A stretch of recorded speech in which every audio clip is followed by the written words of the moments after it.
Hello everyone good morning Har Har Mahadev welcome back to my YouTube channel.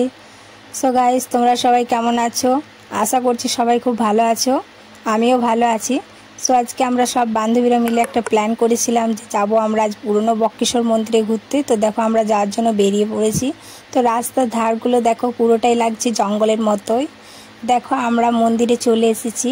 সত্যি কথা বলতে জায়গাটা দারুণ ছিল, জায়গাটায় প্রচুর শান্তি, খুব সুন্দর ঠান্ডা, কারণ চারিপাশেই ছিল গাছপালায় ভর্তি। বলতে বলতেই দেখো মন্দিরের ভিতরে ঢুকে পড়েছি। এই যে ঢুকতে ঢুকতে বাবা মহাদেবের দর্শন হয়ে গেল। হর হর মহাদেব। আমাদের সাথে সাথে তোমরাও দর্শন করলে বাবা মহাদেবের। দেখো জায়গাটা পুরোটাই জঙ্গলের মতোই লাগছে, চারিপাশেই শুধু গাছ আর গাছ। দেখো এইদিকে পুরোটাই জঙ্গল। এই যে দেখো এইদিকে বাবা মহাদেবের মন্দির আছে। এই যে বাবা মহাদেব, হর হর মহাদেব বলতে বলতে বাবা মহাদেবের দর্শন হয়ে গেল। আর এই দিকে মনে হয় জলটা পড়ে।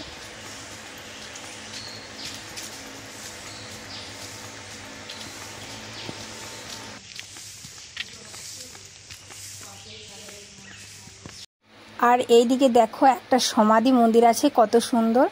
এই আশ্রমটা যিনি করে গিয়েছেন সেই সাধুটারই এখানে সমাধি দেয়া আছে। তো আমরা এইদিকে একটু ঘুরতে এসেছিলাম, ভালোই লাগছিল। আর এই দিকে দেখো জায়গাটা কত সুন্দর। আর এখানে স্নান করার জন্য জল আছে, জলটাও খুব সুন্দর। তারপর আমরা চলে গেলাম একটু আশ্রমের দিকে ঘুরতে। আশ্রমটা ছিল খুবই সুন্দর। দেখো এই যে আশ্রমে ঢুকে পড়েছি। আশ্রমে ঢোকার পরেই সামনেই ছিল একটা বাবা মহাদেবের মূর্তি, হর হর মহাদেব। তারপর সাইডে ছিল একটা মা কালী মন্দির। দেখো মায়ের মূর্তিটা কত সুন্দর। জয় মা কালী, রক্ষা করো সবারই।